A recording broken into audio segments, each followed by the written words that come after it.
எனது பெயர் பாரதியார். நீலகிரி மாவட்ட கழக செயலராக இருக்கிறேன்.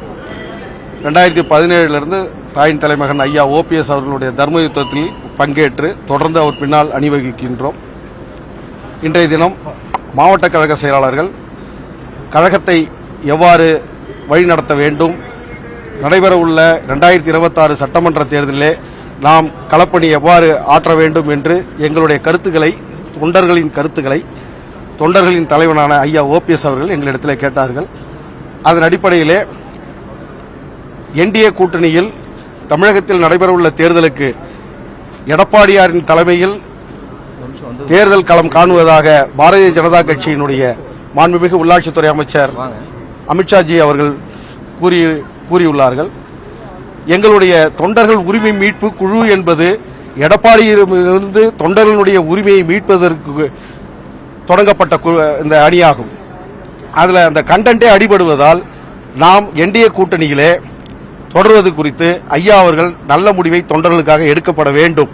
எடப்பாடி தலைமையிலே நாம் அங்கு சேருவதாக இருந்தால் நாம் தொண்டர்களுடைய உரிமையை மீட்க முடியாது என்ற கருத்தை வலியுறுத்தி வந்திருக்கின்றோம்.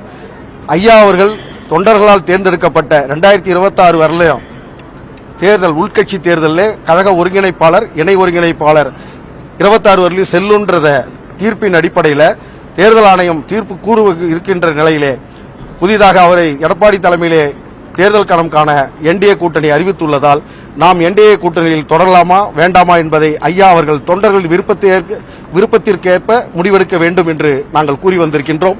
ஐயா நல்ல முடிவெடுப்பார் என்று நம்புகின்றோம். வெளியே வர்றதுன்றது இல்ல, ஐயா ஒருங்கிணைப்பாளராக அதிமுக எடப்பாடி அணி ஏத்துக்கணும். எடப்பாடியும் இணை ஒருங்கிணைப்பாளராக தான் இருக்கிறார். இடையில வந்த தீர்ப்புகள் அனைத்தும் இன்ட்ரீம் தான். அது நிரந்தர தீர்ப்பு, எதிர் தீர்ப்பு வரல. சிவில் சூட் முடிகிற வரலையும் அது பெண்டிங் தான். ஆகவே ஐயா அவர்கள் ஒருங்கிணைப்பாளராக தொடர்வதை ஏற்றுக்கொண்டால் நாம் NDA கூட்டணியில் தொடரலாம். இல்லை என்றால் புதிய முடிவை எடுக்க வேண்டும் என்று ஐயா இடத்துல நாங்கள் கோரிக்கை வைத்துள்ளோம். ஐயா எடுக்கிற முடிவுக்கு நாங்கள் கட்டுப்படுறோம். ஐயா நல்ல முடிவு எடுப்பார். தொண்டர்கள் உரிமை மீட்பு குழு என்பது எடப்பாடியிடமிருந்து உரிமை மீட்பதுதான். அப்ப அவரை தலைவராக ஏற்றுக்கிட்டோம்னா எங்க கண்டென்ட் அடிபடுது.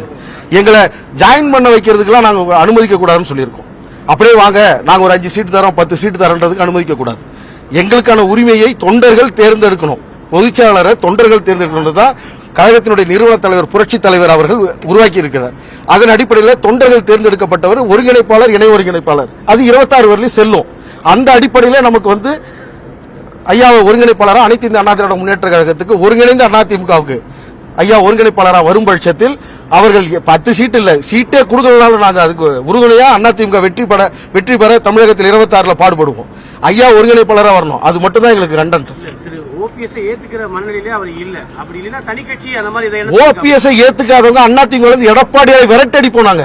நாங்க இந்த கட்சியில நான் மாவட்ட செயலருக்கு முன்னாடி அம்மா உயிரோடு இருக்கிறவர்களையும் கழக விவசாய பிரிவினுடைய இணைச்செயலரா, மாநில இணைச்செயலரா அம்மா சாகரவரில் 17 வருஷம் பணியாற்றினவன். கண்டோன்மெண்ட், வெலிங்டன் கண்டோன்மெண்ட்ல 3 முறை தொடர்ந்து சேர்மனாக இருந்தவன். அம்மா போட்ட பிச்சையில நாங்க அதிமுக பிளட் தான். நாங்க எல்லாரும் அதிமுக தான். எங்களை இல்லைன்னு சொல்லிட்டு நீங்க எந்த தொகுதியில ஜெயிச்சிருக்கீங்க? கோயம்புத்தூர்ல 6 சட்டமன்ற தொகுதிக்கு உட்பட்ட பாராளுமன்றமானது 4 சட்டமன்ற தொகுதி டெபாசிட் போயிருக்கு. நீலகிரியில் பாஜக ஒரு கட்சி வளரும் தருவாயில் இருக்கிற இடம் 2வது இடத்துக்கு நாங்க கொண்டு வந்திருக்கிறோம். எல் முருகன் அவர்கள் 2வது இடம் வந்திருக்காரு. அதிமுக 3வது இடம் போயிருக்கு. எப்படி போயிருக்குன்னு ஆராய்ச்சி பண்ணாம நான் 26 முதலமைச்சர் எப்படி ஆக முடியும்? கட்சி நிர்வாகிகளும் தொண்டர்களும் உற்சாகமா வேலை செய்யும் போதுதான் பொதுமக்கள் அதிமுக நம்பி வாக்களிப்பாங்க. அந்த கண்டிஷன் இங்க வரணும். அது வரலன்னா தன்னைத்தானே ஏமாத்திப்பாங்க. அதிமுக எல்லாரும் எம்எல்ஏ ஆகணும், மந்திரி ஆகணும்ன்ற கனவுல இருக்கிறவங்க ஐயா OPS அவருடைய முகத்தை காட்டாமல் தமிழகத்தில் தேர்தலை களம் காண முடியாது என்பது எங்களுடைய திட்டவட்டமான கருத்தாகும். அவரு தானே ஆராய்ச்சி பண்ணணும். நாங்க 2வது இடத்துக்கு வந்துட்டோம். நாங்க NDA கூட்டணியில் இருக்கோம். NDA கூட்டணியில் புதுசா வந்தவர் எடப்பாடி தான். நாங்க ஏற்கனவே NDA தான் இருக்கிறோம்.